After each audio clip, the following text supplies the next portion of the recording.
fashion movement, and one Nigerian entrepreneur is proving that a ball of yarn, creativity, and the power of social media can be turned into a thriving business. Through Hooked by Lade, she's creating handcrafted fashion while inspiring thousands of young Africans to see crochet as both an art form and a business opportunity. Joining us now is Hooked by Lade. Welcome to the Oasis. Lade, good morning. How are you doing? I'm fine, thank you. Good morning. How are you doing? I'm doing fantastic. We're neighbors because I'm in Ghana and I know you've made a sacrifice to be up this early. So thank you, girl. Thank you. Thank you. You're welcome. Now, Lade, take us back to the beginning. How did the passion for crochet turn into Hooked by Lade? And when did you realize this could be become a serious business rather than just a creative hobby?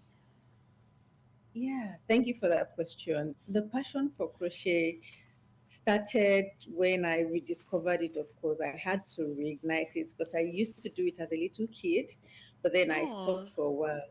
Yeah, but yeah. during my service year, in Serenity, it was a village. I rediscovered it, and then I started doing it out of passion, like you said. But then the passion quickly become something that, first of all, family and friends started supporting me. That was where it started from. And then I started posting on social media, which is where TikTok comes in. And before you know it, something that I probably thought I was passionate about became a full blown business that, by God's grace, I've been able to employ women and I've been able to do so much more from. So that's where it started from. And your second question again? I said, I mean, at what point did you realize that it was a serious business rather than just a creative hobby? But I think you did answer that already in your answer.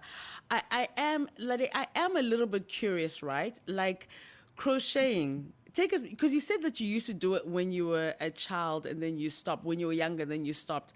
How did you get into crocheting? I beg, like seriously. Because I don't know a world where I would even think of crocheting. So for you, was it something that you saw your mother doing, your grandmother, like, was there a history in your community or something like that where crocheting was something that people did? What was the initial love when you were like a child? Actually, crocheting was something that I just picked up randomly in a church. I think as a Wow. 10-year-old, I just saw a little Yeah. girl making it. And this is one of the reasons why I'm a little bit more passionate about children learning, because whatever a child puts their mind to, they are able to do it. So I saw this little girl making this thing with yarn, and I'm like, okay, teach me. I think she only showed me one time, and I got really obsessed. And Yeah. thankfully, my parents supported. They were bringing me different colors of yarns every day. And from then, there was no YouTube, there was no Yeah. internet to learn from. But as a little child, where there is a will, there's a way. So that was the Yeah. beginning. That's the foundation of where everything started from. Then making it into a business was when, after studying architecture, after working a full-time job Hey. for a while, I'd had the experience, have the knowledge now. I'm no longer the little child that just picked up a yarn. So I'm able to compound the skills that I've had over the years, not just from crochet, right, but from being an architect, from being a video editor. Then I was able to compound those skills to present it in a very, interesting way for the younger audience. I really love this. Like, Lade, you're proving that you're truly 100% a Niger babe. Because please tell me how you went from like being an architect, you know what I mean? That whole dynamic of like the hustle, like is real, being an architect and then a videographer and all of that stuff. That's amazing. I'm also curious, like, how have you managed to rebrand it into, crocheting into making it part of contemporary fashion, especially in Nigeria? You guys have like some of the most creative, like amazing fashion designers, really leading movements globally. But for you, crochet often is seen as something that's traditional and old fashioned. How have you, through Hooked by Lade, managed to make it part of contemporary fashion that resonates with young people? Yeah, thank you for that question. So when I came onto the scene, I need to mention that there are amazing women who crochet that I met. But then there's a way I wanted to present crochet, especially to the younger audience, right? That had to come in the way I, first of all, use the materials or select the materials that I work with I had to come up with something a little bit different from what we are used to seeing. They used to call crochet knitting with all these tiny yarns. I had to do my research on that. Then I incorporate the principles of architecture, the forms, the aesthetics, making sure that anything I present is a little bit different from the norm. So when you are scrolling through your phone and you see it, you have to pause. Then thirdly, I realized that social media, TikTok is a big thing, especially for, I keep Yeah. saying, the younger audience. I do have older audience that have been crocheting, like grandmothers that really love what I do. But then I realized that the younger audience really love to go on all the social media platforms, especially TikTok, to relax and to, after a long day, unwind. So I looked for a way to present crochet in a way that is relaxing to them while showing them what I do. So it's kind of like working simultaneously with everything. I really love this, and when you mentioned TikTok, it's played a huge role, as you've mentioned, in growing your audience.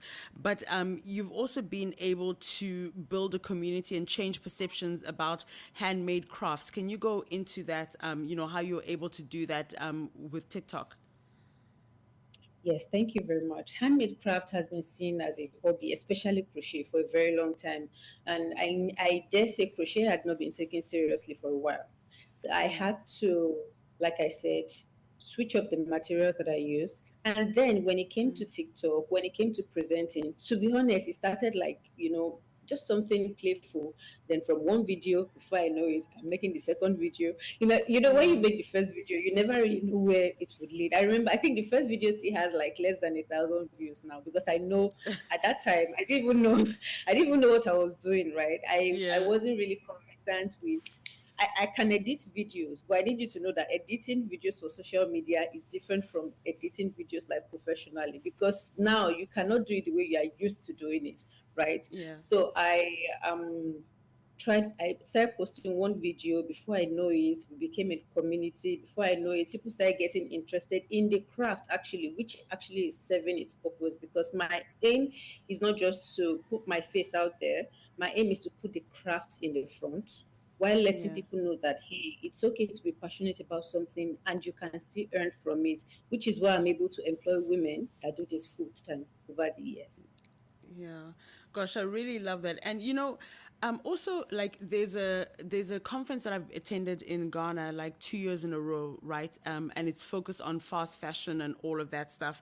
And handmade fashion, for example, takes time, a lot of skill and patience. And we live in a world where we have fast fashion. Everybody wants things like in a microwave minute. Do you know what I mean? There's no people don't want to really invest in time in that way. How do you convince customers that craftsmanship is worth investing in, and what conversations do you think the fashion industry needs to be having around sustainability? I think, fortunately, I dare say that God has blessed me with customers who value handmade.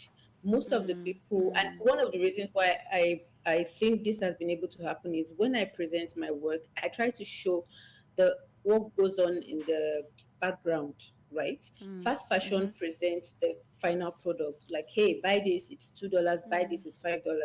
But when you see the time that goes into making what we're making, when you see the skill that goes into it. And I also say that there are some products that I literally show how everything is done. But the fact that it's not really been as duplicated, like fast fashion would let you know that it actually does take skill and time. And this is what people are able to appreciate and should appreciate more. Also, I noticed that there's a gradual shift from fast fashion. People want to own, and I would advise that it continues like this, because not everyone wants to own the same item owned by 30,000 people. Not everyone wants to own items that would eventually end up in a landfill. People want to own items like a man ordered for his wife recently for their 17th anniversary. People want to own items that will be treasured in years to come. That doesn't have to end up in another landfill and then causing a whole lot Yeah. of mess. So I think the mindset should be shifting towards this. Like, I want to own something that was made for me, that was made with me in mind, and that I will get to treasure and pass on eventually. Yeah, I really love that.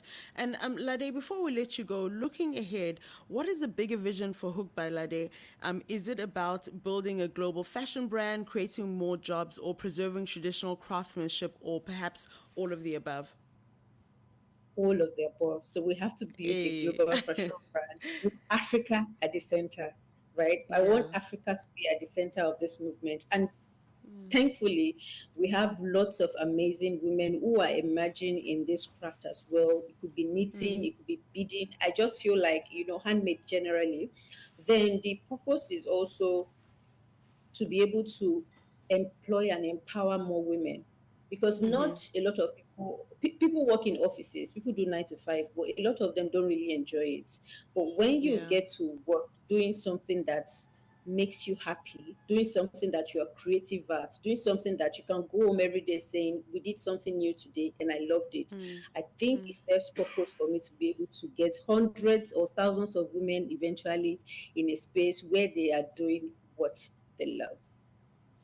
Absolutely love this. And if anybody wants to be able to follow your work, to order, do you deliver outside of Nigeria? Can people order in that way? But also, if you can please drop your social so that people can follow the amazing work that you're doing. Yes, definitely. I deliver outside of Nigeria. I deliver worldwide. And my website, do I just say it or do I drop it in the chat? How You does can you this work? can I have say a it. Please say website. it. Okay. Okay, I Yeah. have a website which is www.hookedbylade.com. That is HOOKEDBYLAD.com, where you can order seamlessly. You could even customize your order and add your initials, all those. It's handmade, it's made for you. And then for my socials, all my handles are Hooked by Lade on TikTok and every other place you can find me. And Lade, just also actually one more question for you. If you could if you could see anybody in Hooked by Lade, past or present, alive or not alive or whatever, if there's one person you would love to see wearing Hooked by Lade, who would it be? Ah, that's putting me on the spot. I really love to see every woman that wants to, because look, this is handmade. I don't have a particular person in mind, but because my videos go viral a lot of people want to buy Lade. But sometimes because it's handmade and it takes time, they understand that they also have to invest. So my wish Yeah. and my joy is to see every single woman that has ever saved. You know this thing when a video pops up on your TikTok and you're like, I'm going to save this because I'm going to buy it. Yeah, yeah, I'm going to buy yeah. it eventually. So my wish is for every woman that saved any of my videos or any of a handmade craft video to eventually purchase it and get that box and get that joy and get to, see it for themselves. I absolutely love that. Thank you so much for joining us on the Oasis. This has been an amazing conversation. Definitely, I'm going to be checking out more of your work, and I'm going to work towards being one of the women that has saved your work and that has something made, because it's definitely going to be worth it. Thank you so much, and congratulations on all your success. Thank you so much, Lade. Thank you for having me. Thank you so much for having me. Do have a lovely, lovely day ahead. You too. God bless. Bye. Yeah, bye. Let the drums